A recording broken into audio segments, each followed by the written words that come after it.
Hello 10th standard, welcome back to the Crystal Concept and this is Shubham and today we are going to discuss two different questions paper with two different answer keys। यहाँ पे आप देख पा रहे हो कि दो अलग अलग स्टूडेंट्स के आंसर शीट्स हमारे पास अवेलेबल है।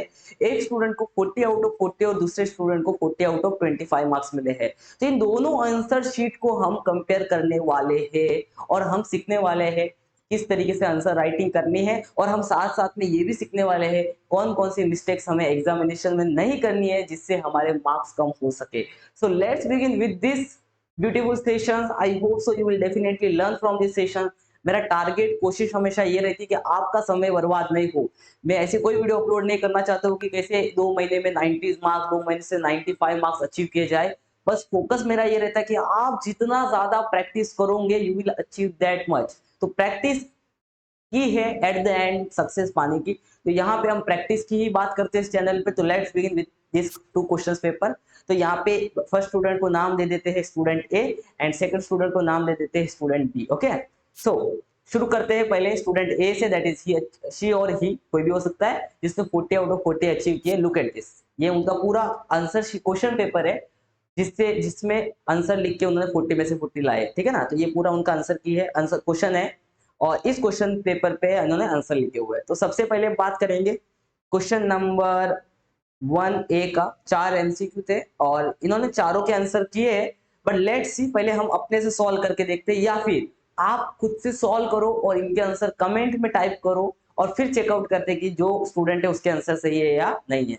तो शुरू करते हैं। सबसे पहला आपको एपी का फर्स्ट टर्म दे रखा है, कॉमन डिफरेंस दे रखा है, आपको एन का वैल्यू दे रखा है और आपको टीएन पूछा। देखो जब भी कॉमन डिफरेंस जीरो हो, जब भी कॉमन डिफरेंस क्या हो, जीरो हो, तो जो आपका एपी है उसका कोई भी टर्म अगर आप पूछ लोगे तो वो फर्स्ट टर्म के बराबर ही होगा। तो यहाँ पे आपका फर्स्ट टर्म क्या है 3.5। तो आपको कोई भी पोजीशन का अगर टर्म पूछ ले तो वो टर्म आपका जो फर्स्ट टर्म है उसके बराबर होगा। तो आंसर हो जाएगा यहाँ पे ऑप्शन नंबर बी। चलो चेक करते हैं उनका आंसर ऑप्शन नंबर बी है या नहीं। तो आप देख सकते हो फर्स्ट का आंसर ऑप्शन नंबर बी है यहाँ पे। ठीक है, सेकंड चेक करते हैं हम लोग। Find the value of determinant का वैल्यू निकालना है। तो 5 इंटू -4 हो जाएगा आपका -20। फिर आपको पता माइनस होता है, 3 इंटू -7 हो जाएगा -21। ठीक है ना, minus minus plus, this is 21 और -20, आंसर आ जाएगा आपका +1। ऑप्शन नंबर डी चेक करते ऑप्शन नंबर डी है कि नहीं। यहाँ पे देख पाओगे इन्होंने बहुत अच्छे से सेकंड का आंसर डी लिखा हुआ है। ठीक है ना, नेक्स्ट आगे बात करेंगे द रूट्स ऑफ। तो इसके जो रूट्स होते हैं, द रूट्स जो है क्वाड्रेटिक इक्वेशन के, वो आपको दे रखे हैं कि roots are real and equal. तो क्वाड्रेटिक इक्वेशन के रूट्स जब रियल और इक्वल होते हैं तो उनका डिस्क्रिमिनेंट जीरो के बराबर होता है। डिस्क्रिमिनेंट बोले तो क्या, डिस्क्रिमिनेंट का मतलब होता है कि उसका बी स्क्वायर -4ac जीरो के बराबर होता है। और अगर आप इसको अच्छे से सॉल्व करोगे, जैसे आप देख पा रहे हो बी का वैल्यू कितना है, बी का वैल्यू k है 4, ए का वैल्यू कितना है 1 है और सी का वैल्यू कितना है k है। इसको अगर आप सॉल्व करोगे तो यहाँ से आपको k का वैल्यू एक 0 मिलेगा और एक आपको 4 मिलेगा। तो यहाँ से हमारे आंसर हो जाएंगे 0 4, मतलब ऑप्शन नंबर सी। ठीक है ना, दोनों हमारे आंसर होंगे। तो you can see that option number C इन्होंने ये भी करेक्ट लिखा है। आगे हम चेक करेंगे लास्ट वाला, विच amount can not be represent probability. जो भी नंबर 1 से बड़ा होता है, वापस सुनना, जो भी नंबर 1 से बड़ा होता है या 100% से बड़ा होता है वो कभी प्रोबेबिलिटी रिप्रेजेंट नहीं कर सकता। तो यहाँ पे अगर आप देखोगे तो परसेंटेज के फॉर्म में 15 लिखा हुआ है, तो ऑब्वियसली 15 तो 100 से छोटा है, तो वो प्रोबेबिलिटी रिप्रेजेंट करता है। ये 2/3 1 से छोटा है, ये भी प्रोबेबिलिटी रिप्रेजेंट करता है। 0.7 भी 1 से छोटा है, but 1.5 is greater than 1, so option number B is not cannot represent probability. तो ऑप्शन बी हो जाएगा। तो इन्होंने ये चारों के चारों आंसर एग्जैक्टली सही किए, इसके लिए इनको यहाँ पे 4 आउट ऑफ 4 मिले हैं। ठीक है, नेक्स्ट आकर देखेंगे क्वेश्चन नंबर 1 का बी पार्ट। इसमें 4 क्वेश्चन पूछे, 4 मार्क्स का सवाल है। सबसे पहला, for the simultaneous equation of variable X and Y, आपको dx का वैल्यू दे रखा है, dy का वैल्यू दे रखा है, d का वैल्यू आपको दे रखा है और आपको यहाँ पे x का वैल्यू पूछा है। तो आप मुझे कमेंट में बता सकते हो x का वैल्यू क्या होगा। परफेक्ट, बहुत लोगों ने सही बताया है कि x का वैल्यू होता है dx अपॉन d। चलो देखते हैं dx का वैल्यू कितना है, दैट इज 49 और यहाँ पे d का वैल्यू कितना है 7। तो आंसर आपको आ जाएगा 7। चेकआउट करो इन्होंने किस तरीके से लिखा। खास बात क्या है इनके आंसर राइटिंग की, अच्छे से देखो। देखो इनका राइटिंग इतना कोई अच्छा नहीं है, बहुत सुंदर राइटिंग नहीं है, बट इन्होंने बहुत अच्छे से आंसर लिखा है। सबसे पहले इन्होंने गिवन लिखा है कि जो भी क्वेश्चन में इन्होंने को दिया था उन्होंने रिपीट किया है। इस स्टूडेंट ने रिपीट किया, देखो dx का वैल्यू वापस लिखा, dy का वैल्यू और d का वैल्यू लिखा। फिर x का वैल्यू फाइंड करने बोला है तो x का वैल्यू लिख दिया dx अपॉन d, dx का वैल्यू पुट किया, d का वैल्यू पुट किया और यहाँ पे 7 मिला। और रिपीट इन्होंने बोला कि भाई मेरा x का वैल्यू 7 आया है, तो यहाँ पे उनको पूरा का पूरा 1 मार्क्स अच्छे से मिला। Okay, next, which of the following sequence are AP if it is no an AP find the next two terms। तो यहाँ पे एक्चुअली एक क्वेश्चन दे रखा था, मैं मिस कर गया हूँ। यहाँ पे उनको 2 -2 -4 -6 -8 ऐसा क्वेश्चन दिया था और पूछा था कि क्या ये एपी है या नहीं। अगर ये एपी है तो नेक्स्ट 2 टर्म लिख के बताओ। तो इन्होंने यहाँ पे आंसर किया हुआ है। एक्चुअली फर्स्ट टर्म क्या था, 2 था इनका, तो इन्होंने बहुत अच्छी तरीके से आंसर किया। देखो फर्स्ट टर्म 2 था, ये 6 था इनका, उसके बाद ये टर्म था उनका -10। ओके, ये उनका एपी था, यहाँ पे आपको दिख रहा होगा। ओके, फिर यहाँ पे उन्होंने कॉमन डिफरेंस निकाला है, कॉमन डिफरेंस -4 आया है। वापस एक बार और कॉमन डिफरेंस निकाला चेक करने के लिए वेदर इट इज एपी और नॉट, क्योंकि जब चेक करना होता है तो आपको कॉमन डिफरेंस कम से कम 2 से 3 बार निकालना रहता है, बराबर ना, तभी तो आपको पता चलेगा डिफरेंस सेम आ रहा है, इसका मतलब वो एपी है। तो इन्होंने कॉमन डिफरेंस 2 बार निकाला है, यहाँ से पता चला कि वो एपी कंफर्म है। उसके बाद इन्होंने क्या किया है, फिफ्थ टर्म पता करने के लिए फोर्थ टर्म के अंदर डी को ऐड कर दिया। अगर आपको आगे का टर्म चाहिए तो पिछले वाले टर्म के अंदर कॉमन डिफरेंस ऐड करना पड़ता, सेम उन्होंने काम किया है। एंड -10 प्लस -4, यहाँ पे देखो अच्छे से इन्होंने ब्रैकेट किया है, ये प्लस था ये माइनस था तो इन्होंने ब्रैकेट किया है। ध्यान रखना कैसे ब्रैकेट किया, यहाँ पे देखो -10 लिखा, फिर क्या था प्लस, फिर ब्रैकेट करके -4 लिखा है, क्योंकि ये और ये साइन मिक्स ना हो जाए इसके लिए। फिर इनको यहाँ पे T5 का वैल्यू -14 मिला, इसी तरीके से T6 का वैल्यू निकाला और एंड में वापस से इन्होंने लिखा है कि next 2 terms are -14 and -18। Correct है, ये एक अच्छी पहचान है। एंड में वापस से लिखना, फाइनल आंसर क्या वो एक साथ में लिखना बहुत अच्छा होता है टीचर के लिए भी चेक करने के लिए। ठीक है, next, GST system was introduce in our country. GST system को इंडिया में कब इंट्रोड्यूस किया था, परफेक्ट आंसर लिखा है। अब आगे बढ़ने से पहले मैं आपके लिए खुश खबर देना चाहता हूं कि अपने क्रिस्टल कॉन्सेप्ट की एक छोटी सी प्यारी सी वेबसाइट रेडी है, जहां पे जाके आप अलग अलग सब्जेक्ट के टॉपिक के क्विज खेल सकते हो, जिससे आपको आइडिया मिलेगा कि आपका वो टॉपिक स्ट्रॉन्ग हुआ है या नहीं, आपके कॉन्सेप्ट क्लियर हुए हैं या नहीं। तो क्रिस्टल कॉन्सेप्ट आपकी मदद करेगा, क्रिस्टल कॉन्सेप्ट मदद करेगा आपके कॉन्सेप्ट को चेक करने के लिए। तो सबसे पहले क्या करना, जैसे आप देख पा रहे हो कि मैं यहाँ पे क्यूज प्ले कर रहा हूँ, आप भी अगर वैसे क्यूज प्ले करना चाहते हो तो सिंपली आपको क्या करना है, अपने क्रिस्टल कॉन्सेप्ट के व्हाट्सएप चैनल पे जाना है, या कमेंट सेक्शन में या डिस्क्रिप्शन में व्हाट्सएप चैनल की लिंक दे दूंगा, वहां से आपको अपने वेबसाइट की लिंक मिलेगी। वहां से आपको वेबसाइट की लिंक मिलेगी, जैसे आप वेबसाइट के लिंक पे आप क्लिक करोगे, यहाँ पे लुक एट दिस, जैसे आप वेबसाइट के लिंक पे क्लिक करोगे आप आ जाओगे क्रिस्टल कॉन्सेप्ट के वेबसाइट पे। आपको डायरेक्ट यहाँ पे प्ले के बटन पे क्लिक नहीं करना है, ध्यान देना, यहाँ पे आपको डायरेक्ट प्ले के बटन पे डायरेक्ट क्लिक नहीं करना है। सबसे पहले आपको क्या करना है, लुक एट दिस, यहाँ पे डायरेक्ट क्लिक नहीं करना, सबसे पहले आपको यहाँ पे क्लिक करना है। यहाँ पे दिख रहा है आपको, यहाँ पे क्लिक करने के बाद आपको यहाँ पे ऑप्शंस दिखेंगे, वहां पे आप क्लिक करने के बाद आपको कुछ ऑप्शंस दिखेंगे, यहाँ पे लुक एट दिस, यहाँ पे ऑप्शन दिखेंगे, उसमें से आपको क्लिक करना साइन अप पे। पहले आपको साइन अप करना है, बराबर कि नहीं, क्योंकि आप चाहते हो कि जो भी मार्क्स आपको मिल रहे फ्यूचर में जाके अगर आप चेक करना चाहते हो तो साइन अप करना मत भूलना। आपकी पूरी हिस्ट्री वेबसाइट में अवेलेबल रहेगी, आप कभी भी आके चेक कर सकते हो कि आपने पास्ट में क्या क्या गलतियां की थी। ठीक है, तो साइन अप करना मत भूलिएगा। जैसे आप साइन अप करोगे, ओके, जैसे आप साइन अप बटन पे क्लिक करोगे आप साइन अप वाले पेज पे पहुंच जाओगे। ठीक है, साइन अप वाले पेज पे अपना नाम अच्छे से नाम डालना, स्मॉल लेटर में नाम डालना, जैसा मेरा नाम शुभम है तो सारे लेटर स्मॉल रखूंगा मैं। फिर फोन नंबर, फिर आप सिटी का नाम डालना है आपको, और फिर आपको यहाँ पे देखो सारी डिटेल आपको पुट करने के बाद आपका मोबाइल नंबर अच्छे से डालना, वो सब डिटेल पुट करने के बाद आपका रजिस्ट्रेशन हो जाएगा। ठीक है, ये देखो सारी डिटेल पुट करने के बाद अब आपको क्या करना है, आपको क्लिक करना साइन अप पे। साइन अप हो गया, अब आपको क्लिक करना है लॉगिन पे। साइन अप की सारी डिटेल पुट करने के बाद आपको क्लिक करना है लॉगिन पे, और लॉगिन पे क्लिक करने के बाद, लॉगिन पे क्लिक करने के बाद आपको क्या करना है, यहाँ पे आपका लॉगिन सक्सेसफुल हो जाएगा। जैसे आपका लॉगिन सक्सेसफुल हुआ तो आपको क्लिक करना है प्रोफाइल पे, जहाँ पे आपको अपनी पूरी डिटेल्स आपको दिखेगी। लुक एट दिस, कैसे आपको पूरी डिटेल आपकी दिख रही है, देखो आपका नाम वगैरह दिख रहा है। मैंने क्यूज खेला था, मेरे को 4 मार्क्स मिले थे 10 में से, तो वो भी आपको यहाँ पे दिखा। फिर आपको क्लिक करना है प्ले क्यूज पे। जैसे आप प्ले क्यूज पे क्लिक करोगे आप मेरे जैसे क्यूज को प्ले कर सकोगे। तो आई होप सो ये तरीका बहुत पसंद आने वाला है आपको, आपकी बहुत मदद करने वाला है। तो इसको प्ले करना मत भूलना और सारे दोस्तों के साथ शेयर करना मत भूलिएगा, ठीक है। आगे बढ़ते हैं। लुक एट दिस, यहाँ पे आपको प्रोबेबिलिटी का सवाल है। एन ऑफ ए का वैल्यू दे रखा है, पी ऑफ ए का वैल्यू दे रखा है और आपको एन ऑफ एस निकालना है। तो आपको फॉर्मूला पता है कि P of A is equals to N of S upon N of A upon N of S, ठीक है। पी ऑफ ए का वैल्यू 1/5 परफेक्ट पुट किया है यहाँ पे, एन ऑफ ए का वैल्यू 2 और एन ऑफ एस का वैल्यू नहीं है तो यहाँ नीचे लिख दिया। यहाँ से क्रॉस मल्टीप्लाई किया अच्छे से इन्होंने and get answer 5 into 2 direct 10, simple. तो ये भी एक अच्छा था। क्वेश्चन नंबर 2 का ए, यहाँ पे एक्टिविटी बेस्ड क्वेश्चन है। यहाँ पे सबसे पहला एक्टिविटी बेस्ड क्वेश्चन था, तो अच्छे से यहाँ पे देखो क्रॉस मल्टीप्लाई किया 3 को 5 के साथ में और यहाँ लिख दिया, 2 को मल्टीप्लाई किया 4 के साथ में और यहाँ लिख दिया, और फिर फाइनली इनका आंसर 7 आ गया, वो भी अच्छे से लिखा है। एक्टिविटी बेस्ड क्वेश्चन में जो भी एक्टिविटी आपकी क्वेश्चन पेपर में दी है वो आपको अच्छे से आंसर शीट में एज इट इज बनानी है और वहां पे वैल्यूज आपको पुट करनी है, ठीक है।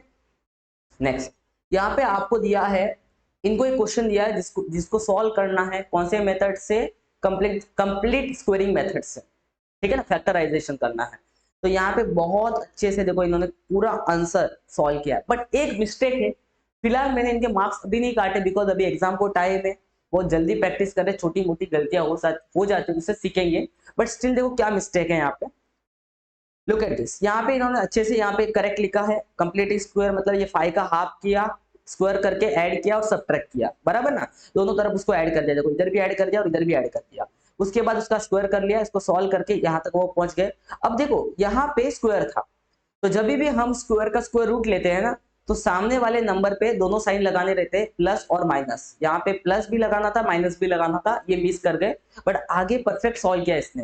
लुक एट दिस, यहाँ पे इन्होंने m minus 5/2 is equal to root 13/2, यहाँ पे प्लस माइनस नहीं लगाया, बट बाद में इन्होंने एक बार प्लस वाला लिखा और एक बार देखो माइनस वाला लिखा, दैट्स व्हाई यहाँ पे मार्क्स देने पड़े, बट वहां पे प्लस माइनस लिखना जरूरी है।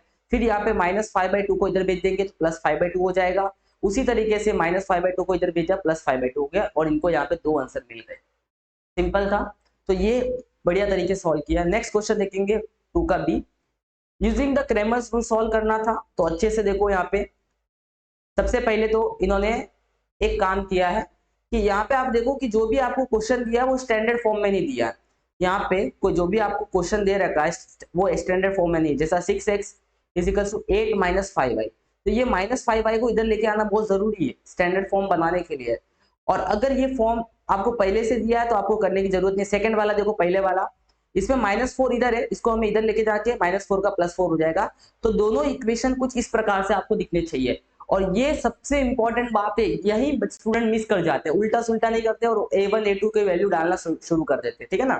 तो आपको पहले इनको स्टैंडर्ड फॉर्म में अरेंज करना बहुत ज्यादा जरूरी है, और वो इन्होंने बहुत अच्छे से किया है। लुक एट दिस, सबसे पहले स्टैंडर्ड फॉर्म में अरेंज किया है, फिर उन्होंने A1 A2 B1 B2 C1 C2 का वैल्यूज लिखा है। आगे का तो आपको पता होगा, D का वैल्यू, DX का वैल्यू, DY का वैल्यू, फिर X का वैल्यू और Y का वैल्यू सॉल्व करके इनको अपना फाइनल आंसर मिल गया। ओके, आगे बात करेंगे फैक्टराइजेशन की।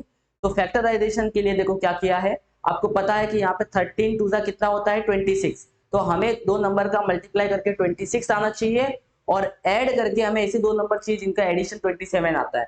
तो 26 1 जा 26 और 26 + 1 27। तो यहाँ पे अच्छे से फैक्टराइज करके इन्होंने अपना देखो फाइनल आंसर लिखा हुआ है यहाँ पे। लुक एट दिस, यहाँ पे देखो एक तो y का वैल्यू -13 आया है यहाँ पे, और y का वैल्यू -1/2 आया है। यहाँ पे देखो +1 को अच्छे से इधर इक्वल टू के इधर लेके गए, -1 हो गया यहाँ पे, और फिर -1 के नीचे 2 लेके आ गए तो ये -1/2 आ गया। तो ये बहुत अच्छा इंपॉर्टेंट चीज है कि जब आप राइट साइड से लेफ्ट साइड में जा रहे हो प्लस माइनस करते समय, तो साइन बदलना बहुत ज्यादा जरूरी है, वो बदला है इन्होंने, ठीक है। नेक्स्ट बात करते हैं, यहाँ पे आपको एक एपी दे रखा है। लुक एट दिस, यहाँ पे आपको एपी दे रखा है जहाँ पे ए का वैल्यू -3, डी का वैल्यू 0 दे रखा है, और जहाँ पे आपको एपी बनाने बोला है। तो आपको कॉमन डिफरेंस और फर्स्ट टर्म दे रखा है, तो एपी बनाना बहुत सिंपल है। फर्स्ट टर्म ही आपका T1 हो जाएगा, that is A is equal to T1 और वो -3 है। फिर T2 क्या होगा, T2 होगा आपका T1 प्लस D, तो T1 का वैल्यू -3 और D का वैल्यू 0, तो ये आंसर वापस से -3 आएगा आपका। T3 क्या होगा, T2 प्लस D, T4 क्या होगा, T3 प्लस D, T5 क्या होगा, T4 प्लस D, और इस तरीके से इनको AP अपना मिल चुका है, दैट इज -3 -3 -3 -3। मैंने बताया था कॉमन डिफरेंस जब 0 होता है तो आपका AP फर्स्ट टर्म का जो नंबर होता है वो सब सेम ही रहता है आगे जाके, ठीक है। नेक्स्ट,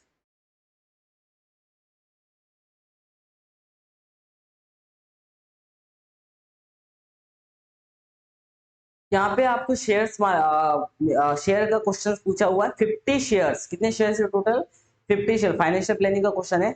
50 शेयर्स जिनका फेस वैल्यू 10 रुपीज है और मार्केट वैल्यू है उनका for 25 rupees for each share. Company declare 30% dividend, company ने कितना डिविडेंड डिक्लेयर किया, 30%। अब इनका आंसर आप देखो, आंसर किस तरीके से लिखा है इन्होंने, देखो look at this, sum of the investment, आपने टोटल कितना इन्वेस्ट किया है आपके शेयर्स में। लुक एट दिस, एक शेयर का कितना प्राइस था, यहाँ पे एक शेयर का प्राइस था 25 रुपीज और टोटल 50 शेयर से टोटल इन्वेस्टमेंट हो जाएगा 1250 रुपीज, परफेक्ट लिखा है। आगे देखो यहाँ पे डिवाइडेंड पर शेयर, आपको जो भी डिवाइडेंड मिलता है शेयर के ऊपर वो हमेशा मिलता है आपको फेस वैल्यू पे, तो जो फेस वैल्यू था उसका डिवाइडेंड कितना परसेंट डिवाइडेंड मिलता है, क्वेश्चन में अगर आप अच्छे से देखोगे क्वेश्चन में लिखा हुआ है टोटल 30% का डिविडेंड आपको मिल रहा है। लुक एट दिस, यहाँ पे आपको दिखेगा 30% का डिविडेंड, तो यहाँ पे उन्होंने 10 का 30% निकाला तो वो मिल गया उनको 3 रुपीज डिविडेंड मिल गया। फिर यहाँ पे टोटल डिविडेंड कितना होगा, एक शेयर पे अगर आपको 3 रुपीज का डिविडेंड मिल रहा है तो टोटल 50 शेयर थे तो टोटल डिविडेंड आपको 150 मिला है।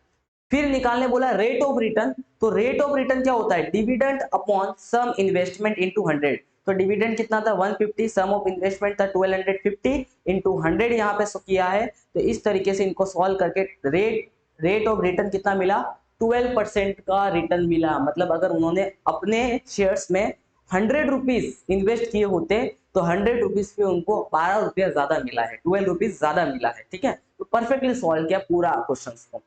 आगे बात करेंगे एक्टिविटी बेस्ड क्वेश्चन है, यहाँ पे इनको 3 बॉक्सेस भरने थे।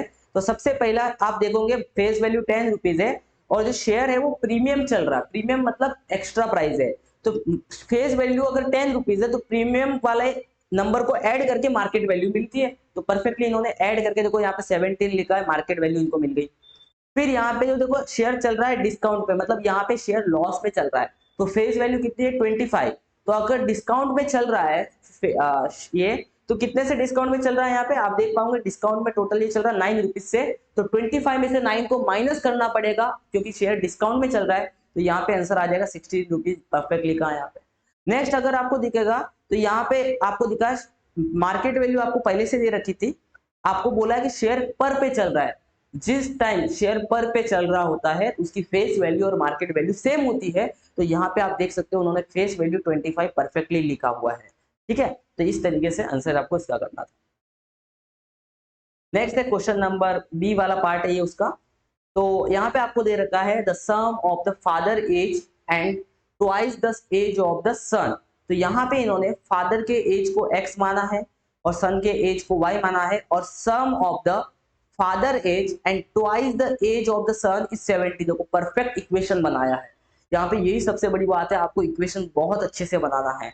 सेकंड वाला क्या दे रखा था, देखो सेकंड वाला पढ़ो, if it double the age of the father, father की एज डबल कर दी और उसको ऐड किया है add to the age son में, तो यहाँ पे देखो फादर के एज को डबल कर दिया, लुक एट दिस,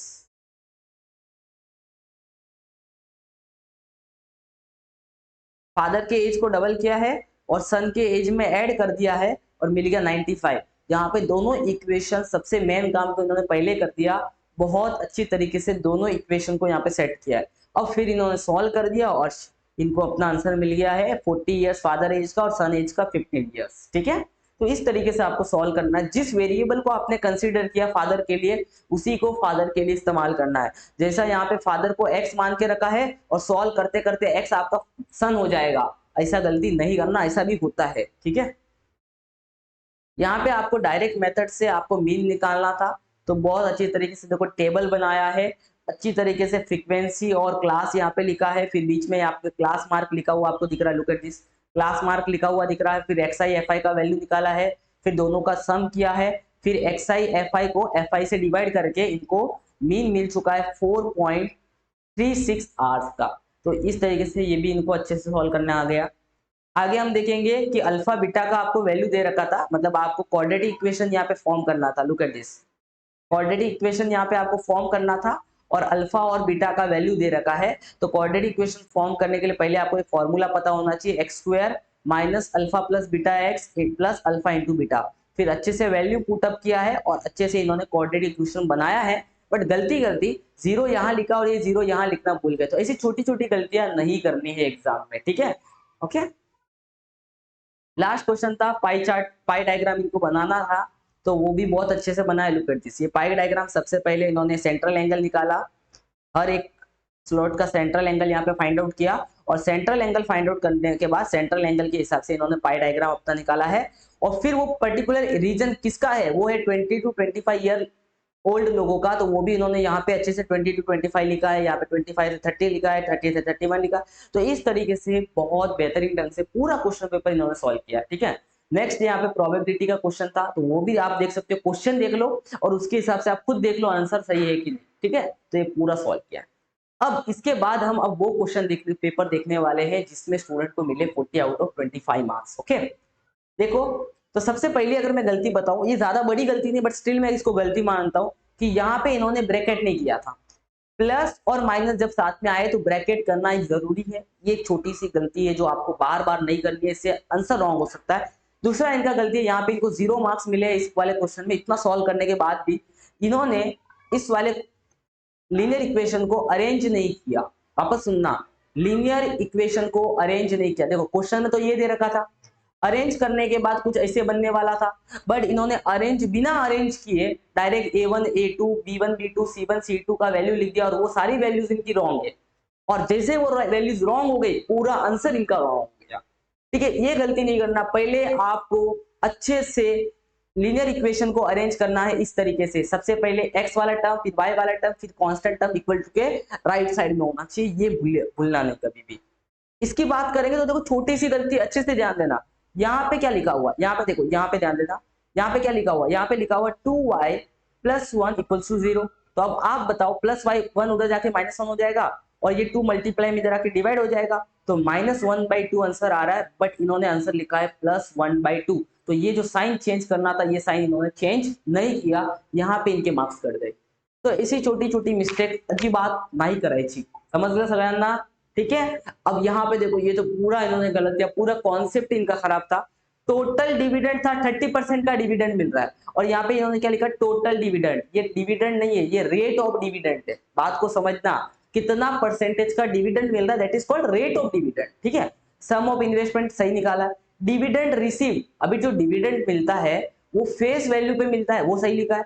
लेकिन फेस वैल्यू पे कितना परसेंट, 30%, इन्होंने सिर्फ 30 लिखा है। परसेंटेज में 30/100 नीचे लिखना रहता है, 30/100। यहाँ पे सिर्फ 30 नहीं लिखना था, 10 × 30/100 लिखना था।